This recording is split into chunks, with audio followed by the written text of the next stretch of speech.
I wonder if your frogs are showing up anywhere this week. This is my frog. I ordered a little ceramic frog, and it's on the corner of my computer screen. So every day that I go in, I get to be reminded this week, got to eat the frog. Got to do the things that are important and just take care of them, get the things done. So I hope yours are put somewhere that you're doing something that reminds you. And I wouldn't mind if you post on Facebook or send me a picture of where your frog is at. I've seen some that's on the dash of cars and things like that. So I hope you'll do that. I think you'll also recognize this picture here. Does everybody recognize where this is? Niagara Falls.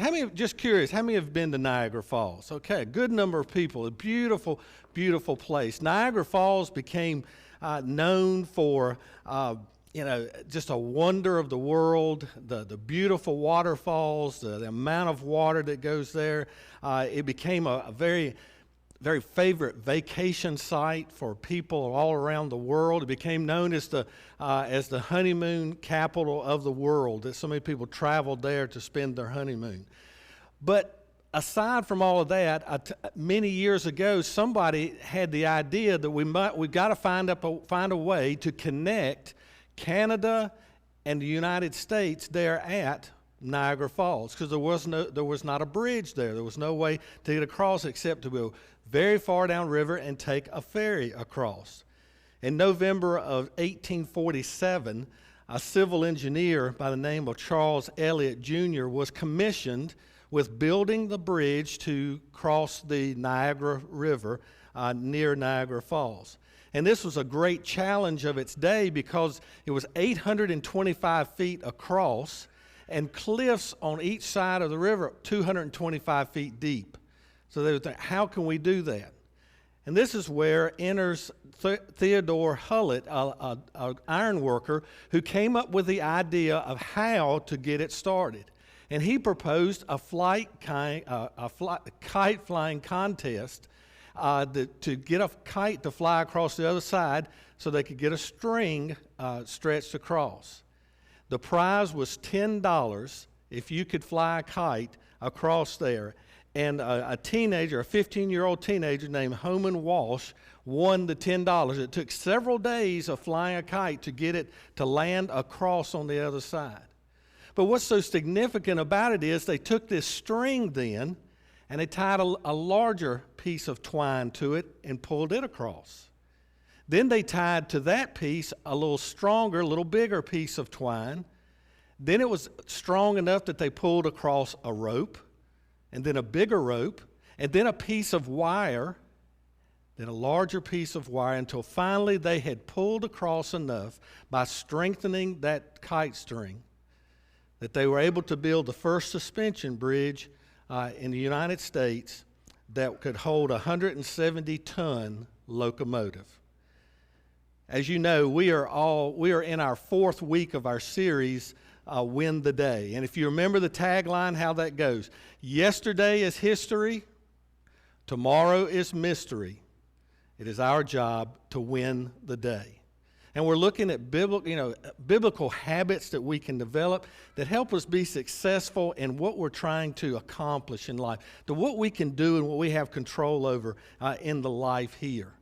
And today we look at flying a kite, starting with a little thing and making it become something big. God, and we say this, we read it, we see it everywhere. God is so awesome. God is so powerful because of the great and wonderful, huge things that He can do. But God is wonderful. God is powerful because He pays attention to the small things as well. There's nothing so small that doesn't escape His attention or He doesn't consider important. He's great because He takes care of the small things as well.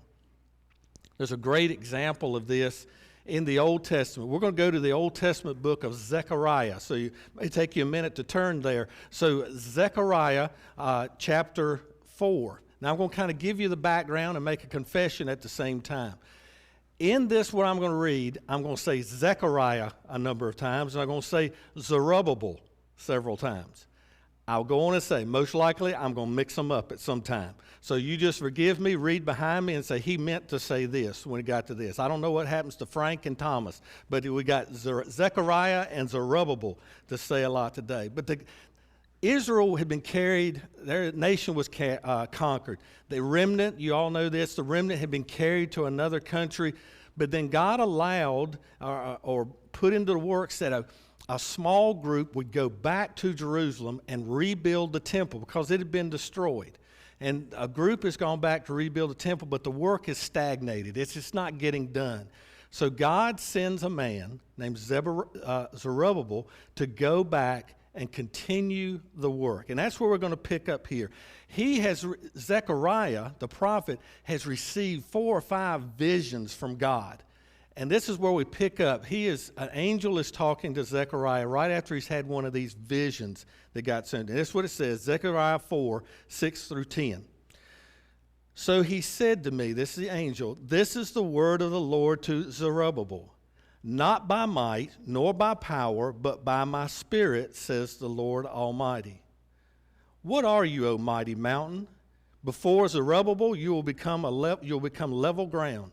Then he will bring out the capstone to shouts of God bless it, God bless it. Then the word of the Lord came to me. The hands of Zerubbabel have laid the foundation to this temple. His hands will also complete it. Then you will know that the Lord Almighty has sent me to you. Who despises a day of small things? Men will rejoice when they see the plumb line in the hand of Zerubbabel. And you read that, and it's not just the old-fashioned names, but you're kind of saying, what's going on? What's he talking about? All of this, these names, and a plumb line, and a capstone, and mountains, and all these things. And how can it mean something to us today, talking about win the day? Something happened approximately 2,800 years ago. Well, I think there's some real principles here that help us see how we can win the day. The first one is this. We want to pay attention to the small things. You see, small things are big in God's eyes. Why is it approximately 75% of New Year's resolutions are broken or given up on within the first 30 days? Because they overwhelm us. We look at making a change, a big change in life or something we're going to do different, and it overwhelms us. How come it is when we have a moment of clarity, something happens and we go, wow, I've got to make this change. I've got to do things different. I've got to give this up. I've got to start doing something else. And it's so clear to us that we've got to do. But then a few weeks, that vision, that clarity that was so clear is foggy again. And it just doesn't seem as like you can get it done, or the changes that you said you were going to make really haven't changed anything at all. Remember, fly the kite. Start with small things. I want to read this tagline. We read it last week too, but it says, if we do the small things like they are big things, God will do the big things like they are small things. I believe we live so much of our lives caught between 2 extremes. We either look at the changes we need to make in our life and we're overwhelmed. They will say, it's too big. I can't do this. It's just how I am. I'm too far down the road. The damage I've caused, there's no going back. What's the use? So we give up. Or we live on the other side of that extreme and say, I'm so insignificant. What is this little change going to make a difference to? And we just see the insignificance, so we do nothing there as well. And the truth is, both of those things are wrong. And maybe this is why God spoke to Zechariah this way, that he needed to help him with this inspiration, this encouragement. Do not let good reasons become excuses. Do not let your reasons become your excuses. Maybe I'm the only one here that means something to, but there's many times that I know something I need to do, but I have a reason not to do it that day or that hour or that whatever, and it is a good reason not to do it then.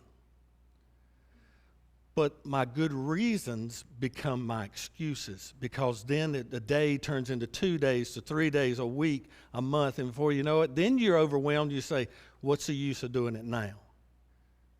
Maybe I'm the only one that deals with that. Don't let reasons become excuses for what we need to do. Zechariah 4:6, let me read that again. It says, this is the word of the Lord to Zerubbabel, not by might, nor by power, but by my Spirit, says the Lord Almighty. Our job is not to try to do the amazing and wonderful things that will impress God. That's His job. Our job is to do the small things, fly the kite, deliver the string, do the small things that allow God, or opens up God to do the big and amazing things. It's our job to consecrate ourselves, devote ourselves to daily living of doing the small things that we can do. And then we sit back and watch God, as He says, it's by the Holy Spirit, not by our power. That's how kite strings become steel cables. What sacrifices have you started making? What sacrifices are you making because you need to eat the frog, you need to fly the kite? Remember, it starts with the small things. But we got to make some sacrifices if we're going to change directions in our lives. There's no success without sacrifice. No success without sacrifice. The Major League Baseball team, the Washington Nationals, in 2019, found themselves at one point with a record of 19 wins and 31 losses. Their odds of winning or even getting to the playoffs was less than 3%. And it was at that time that their manager, Dave Martinez, came to the team with a challenge. They had nothing to lose. He came to them with this challenge. He said, let's just try today to be 1-0. 1 win, no losses, just today. He said, we can control that. We can do that. 1-0. And that became their mantra for the whole year. And we see what happens. You begin to stack wins. You begin to put together a winning streak. The Washington Nationals not only succeeded, they won the World Series that year. Carrying the motto, let's be 1-0 today. We can get on a winning streak not because we do it all at once, but because we do the small things that turns into something greater tomorrow and down the road. Small things, but let's also look at the big things. See, big things in our eyes become very small to God. After Zechariah was reminded that whatever is accomplished, it comes from God's power, he says this. Now, this is a beautiful picture. He says, Zechariah 4:7. He says, what are you, O mighty mountain? Before Zerubbabel, you will become level ground. Then he will bring out the capstone to shouts of God bless it, God bless it. And I'll explain a little bit here. You got to get this picture in your mind that somebody's standing and just standing and looking at a mountain that's between them and what they've got to accomplish. You stand there and you're looking up at this mountain. And instead of getting discouraged, they speak to the mountain and say, well, who are you? Who are you to think you're going to stop me from getting where I need to be? And he says, Zerubbabel will say to the mountain, who are you? Before it's over with, I'll have you leveled out. The mountain to Zerubbabel at this time was a temple that needed to be rebuilt. It was in rubble. It was in a city that had been destroyed. There was no money. They were in a foreign land. They had to travel to go back. That was a mountain. But God tells him, he says, he's going to say to it's just like saying to a mountain, I'm going to lay you low. And before you know it, we're going to be placing the capstone, the commemorative stone is saying we have completed the project. There's a time for talking to God about the mountains in our lives. But there becomes a time that we need to talk to the mountain about our God.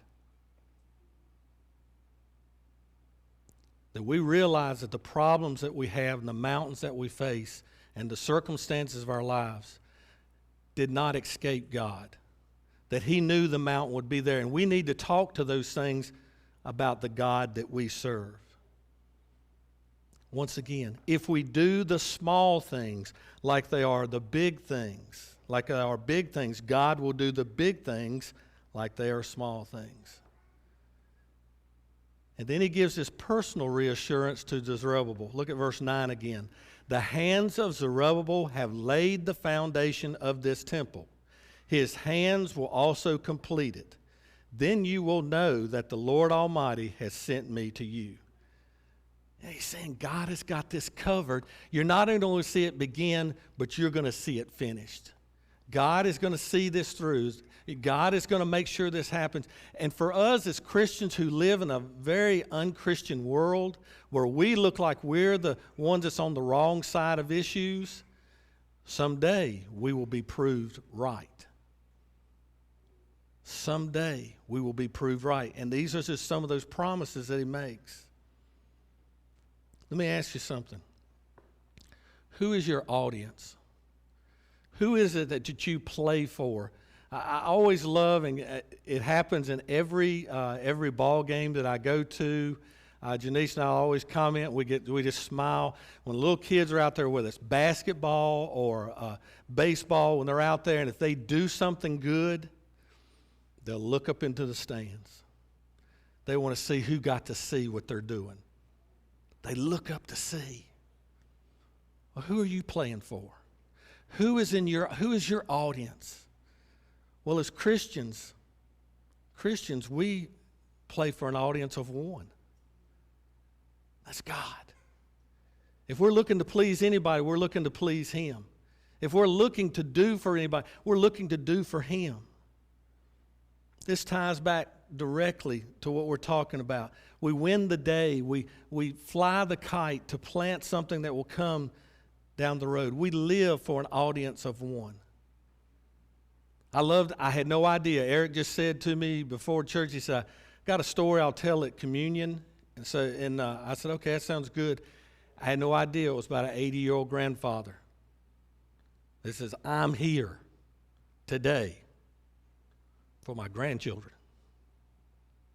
down the road.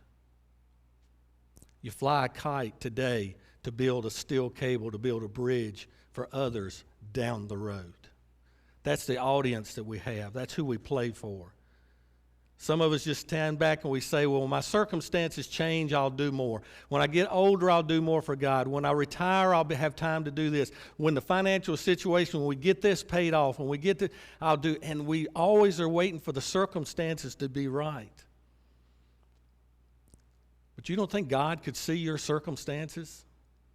If he sees a mountain and says, I'll lay it low, if he sees a temple that's destroyed and says, I'll build it back, don't you think he can see our circumstances and want us to perform the best that we can in our circumstances? I love what Martin Luther King Jr. said. He said it this way. He says, if it falls your lot to sweep streets in life, sweep streets like Michelangelo painted pictures. Sweep streets like Beethoven composed music. Sweep streets like Shakespeare wrote poetry. Sweep streets so well that all the host of heaven and of earth will have to pause and say, here lived a great street sweeper who swept his job well. No matter what we're doing, do it well, because you don't work for these people or whoever it is. You work for God. He's your audience. He's the one that you're looking to please. Paul said it a different way. In Colossians 3:23, he said, whatever you do, work at it with all your heart, as working for the Lord, not for men. You work for God. Somebody asks you the next time, who do you work for? You tell them I work for God. Then you can tell them your employer's name. But that's who your audience is. Mountains don't get past God. He sees every one. He levels them. He will take care of our circumstances. He understands the circumstances we're in. And he doesn't expect he doesn't expect those to stop us either. Last thing I want to mention today, we talk about the small things, the big things. Let's talk about the big days. The big days, because all the days are big and important. Some days change the days for the rest of your life. I mean, there are days something happens that changes the direction of your life forever. But that does not mean those other days are not significant days. Why do I say that? This is my theory. God created the world. He created everything. What did he do it in time periods of? He says, in days. He could have done it any way he wanted to. He could have just said, he could have snapped his fingers, he could have clapped his hands, he could have made a bolt of lightning and the sound of thunder, and everything that we know existed. But he chose to do it in day periods. And at the end of every day, what did God say? And it is good. God stepped back and said, now that's good. And then he'd do it over the next day with something else. Every day was significant. And he chose to do it. I believe that is a direct correlation for what he expects of us, that every day is significant in how we live. There are no days that are not significant. Zechariah 4:10 said, I'll read it again. Who despises the day of small things? Men will rejoice when they see the plumb line in the hand of Zerubbabel. Isn't that awesome? That he says, who despises the small things in life? He says, when they see the Zerubbabel, all the naysayers, when they see that the plumb line stretched out and they're laying the foundation, they'll know that it was God. They'll know that God has done this. And it's just kind of interesting that it talks about a plumb line here, and we're talking about kite string.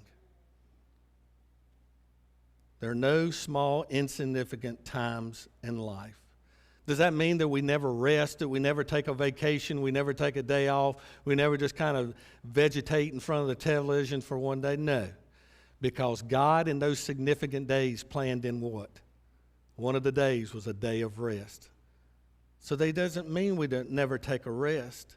It's more about how we view our days, how we view the days that God has given us. If we do not see the value of the day that we're living in, then we're no better than Esau was. You remember Esau, oldest brother in the family, comes back from hunting. He's tired, he's hungry, and his brother says, well, I'll give you some of this stew that I made if you'll trade me your birthright.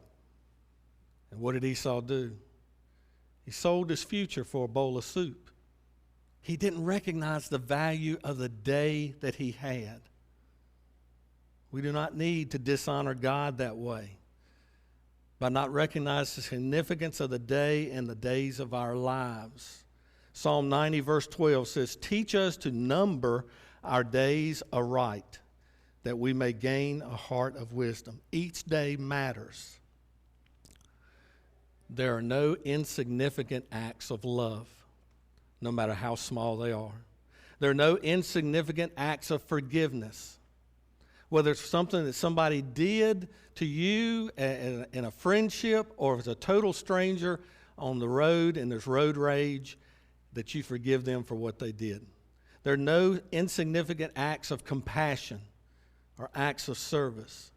There are no insignificant phone calls that you make during the day to talk to someone.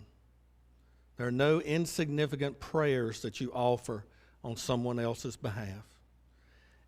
Everything, large and small, matters to God. After the Great Fire of London in 1663, basically everything was destroyed, including St. Paul's Cathedral. And Christopher Wren was commissioned to rebuild St. Paul's Cathedral. And it took years to do, but in one of those days of a years-long project, he was observing bricklayers, 3 bricklayers laying brick in the cathedral. And so he just asked the first one, he says, what are you doing? And he said, I'm laying brick. And he went to the second one, he says, what are you doing? He said, well, I'm building a wall. And he went to the third, and he says, what are you doing? And he says, I'm building a cathedral to the glory of God. All three people doing the exact same thing, but total different views of the significance of what they're doing. Isn't it about time that we start using our days? That we see the significance of that, not just living them, but using them. What we do this week may be just a string that is flown across that something else will be attached to, that makes something stronger, that you do for your family, for your marriage, for your workplace, for your church. That's just the beginning of something great. We cannot finish what we do not start. It's time to fly the kite and start somewhere. Jesus said it the best. In Matthew 25:23, at the end of that parable where the men had been given the talents to take care of, he said this. He said, his master replied, "Well done, good and faithful servant. You have been faithful with a few things. I'll put you in charge of many things. Come and share in your master's happiness." See, it didn't matter the size of the project. It was that you used what you had, you used what God had given you, and you did something. Fly the kite. This week, let's do something that begins something greater that will happen down the road.